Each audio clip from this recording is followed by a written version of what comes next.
আসসালামু আলাইকুম ভিউয়ার্স, আশা করি সকলে ভালো আছেন। তো Realme C35 এই স্মার্টফোনটির 6128GB ভেরিয়েন্টের জন্য আমরা অনেকেই কিন্তু ওয়েট করছিলাম। তো ইতিমধ্যে স্মার্টফোনটি অফিশিয়ালভাবে লঞ্চ করা হয়েছে।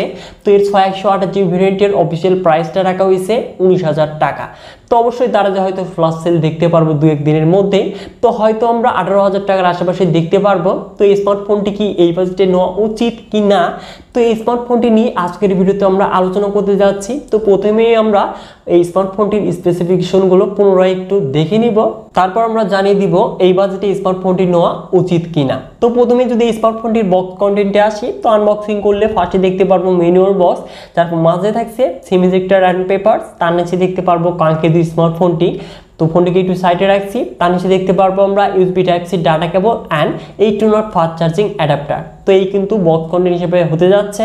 তো এইবার যদি মুভ করা যায় এই স্মার্টফোনটিতে, তো এই ফোনটির ফ্রেম এবং রিয়ারে দেখতে পারবো আমরা পলিকার্বনেট ম্যাটেরিয়াল, যেটি কিনা গ্লসি ফিনিশিংয়ের সাথে দেখতে পারবো। তো বিশেষ করে এই স্মার্টফোনটির ডিজাইন এবং বিল্ড কোয়ালিটি যথেষ্ট বেস্ট। তো এই ফোনটির ওয়েট হতে যাচ্ছে 189 গ্রাম এবং থিকনেস 8.1 মিলিমিটার। তো এবার যদি আসা যায় এই স্মার্টফোনটির ডিসপ্লেতে, তো এখানে আমরা 6.6 inches IPS LCD display panel দেখতে পারবো, যার রেজুলেশন ফুল HD প্লাস, সাথে থাকছে 600 নিটস ব্রেক ব্রাইটনেস এবং এই ডিসপ্লেকে প্রোডাকশনের জন্য থাকছে পান্ডা গ্লাস।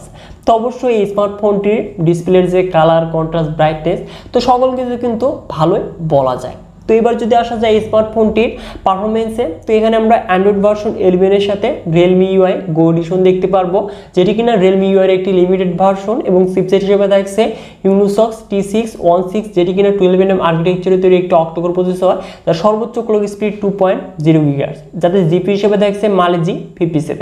তো অবশ্যই MediaTek Helio G85 এর যে পারফরমেন্স, তো সেই পারফরমেন্সটা পেতে যাচ্ছি। তো আপনারা হয়তো সকলেই জানেন, ইতিমধ্যে আমরা অনেক কয়েকটা ভিডিও করে ফেলেছি এই স্মার্টফোনটি নিয়ে। এবং র্যাম টাইপ হিসেবে দেখতে পারবো LPDDR4X এবং স্টোরেজ টাইপ UFS 2.2। তো অবশ্যই ডাটা রিড এবং রাইট হবে কিন্তু অনেকটাই ফাস্টের স্পিডে। তো এই স্মার্টফোনটি দিয়ে কিন্তু আমরা ভালোই গেমিং করতে পারবো, বিশেষ করে পাবজিতে আমরা স্মুথ আল্ট্রা সেটিংসে প্লে করতে পারবো এবং HD হাই সেটিংসে সর্বোচ্চ গ্রাফিক্স পেতে যাচ্ছি।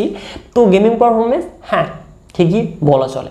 তো এবার যদি মুভ করা যায় স্মার্টফোনটির ক্যামেরাতে, তো রিয়ারে দেখতে পারবো আমরা ট্রিপল ক্যামেরা সেটআপ, যার মেইন ক্যামেরাটি 50 মেগাপিক্সেল, যার অ্যাপারচার হলো 1.8, সাথে থাকছে 2 মেগাপিক্সেল ম্যাক্রো এবং ব্ল্যাক অ্যান্ড হোয়াইট সেন্সর দেখতে পারবো। এবং স্মার্টফোনটির রিয়ার ক্যামেরা দিয়ে আমরা 1080p 30fps এর সর্বোচ্চ ভিডিও রেকর্ড করতে পারবো। এবং স্মার্টফোনটির মেইন ক্যামেরার যে ফটোগ্রাফি, সেটি কিন্তু যথেষ্ট ভালোই বলা চলে। তো আপনারা হয়তো স্যাম্পল দেখতেই পাচ্ছেন, তো বেস্ট। এবং এই ফোনটির ফ্রন্টে দেখতে পারবো আমরা 8 মেগাপিক্সেল সেলফি ক্যামেরা, আর এই ফোনটিতে যাবতীয় কমন ফিচার্স আমরা দেখতে পারবো। এবং এই ফোনটির সিরিজ হিসেবে দেখতে পারবো আমরা সাইড মাউন্টেড ফিঙ্গারপ্রিন্ট স্ক্যানার, যেটি কিনা যথেষ্ট ফাস্টের স্পিডে লক এবং আনলক হতে যাচ্ছে। সাথে দেখতে পারবো আমরা 5000 mAh ব্যাটারি, যেটি কিনা 8-watt ফাস্ট চার্জিং সাপোর্টেড। তো অবশ্যই ব্যাটারির ব্যাকআপটা আমরা যথেষ্ট ভালো পেতে যাচ্ছি। এবং এই ফোনটি আমরা দুটি কালার ভেরিয়েন্টে দেখতে পারবো, ব্ল্যাক এবং গ্রিন কালার। তো এখন কথা হচ্ছে এই স্মার্টফোনটি এই বাজেটে তো 19,000 টাকায় নেওয়া উচিত কিনা। তো অবশ্যই আমি কখনোই কিন্তু এই স্মার্টফোনটি 19,000 টাকায় আপনাদের সাজেস্ট করবো না। এই স্মার্টফোনটি যতই ভালো কিছু অফার করো, তো এই স্মার্টফোনটি যা অফার করছে, তো 17,000 টাকায় 4128GB ভেরিয়েন্টে আপনারা নিতে পারেন। তো বর্তমান প্রাইস অনুযায়ী তো 17,000 টাকা এটি কিন্তু ভালোই বলা যায়, কিন্তু 19,000 টাকায় কখনোই না। তো আপনার বাজেটটি যদি হয়ে থাকে 19-20,000 টাকার মাঝে, তাহলে বর্তমান সময়ে সবচেয়ে সেরা ফোন Infinix Note 12 G96 এই স্মার্টফোনটি দেখতে পারেন। তো অবশ্যই সেটি হতে যাচ্ছে আপনার জন্য সবচেয়ে বেস্ট ফোন 20,000 টাকা বাজেটে। সো ভিউয়ার্স, আজকের এই ভিডিওটি এই পর্যন্তই। আশা করছি ভিডিওটি ভালো লেগেছে। ভিডিওটি ভালো লাগলে অবশ্যই ভিডিওতে লাইক করে দিবেন এবং চ্যানেলটিতে নতুন হলে চ্যানেলটিকে সাবস্ক্রাইব করে হয়েছেন ফ্যামিলির একজন নতুন সদস্য। সো ভিউয়ার্স, দেখা হচ্ছে পরবর্তী নতুন কোনো ভিডিও নিয়ে।